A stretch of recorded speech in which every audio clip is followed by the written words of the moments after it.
1000 անգամ բրավո, վաղուց էր պետք անել եւ շատ ուրախ եմ, որ այս թիմը կարողացավ բոլոր կարծրատիպերը կոտրել եւ գնալ առաջ մտածելով այսօրվա չէ, ավելի շուտ վաղվա տրամաբանությամբ։ Բոլոր երեխաները պարտադիր կուզեն որ նայեն,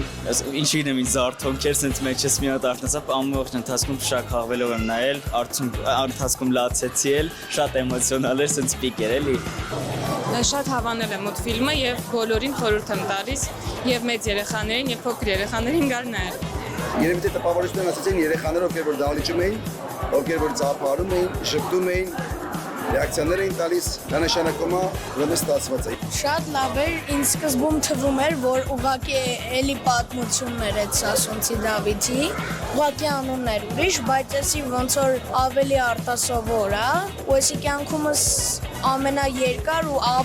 ավելի հաջողված, քան թե YouTube-ի AI վիդեոներով սարքած կինո էր։ Կար արմատ, կար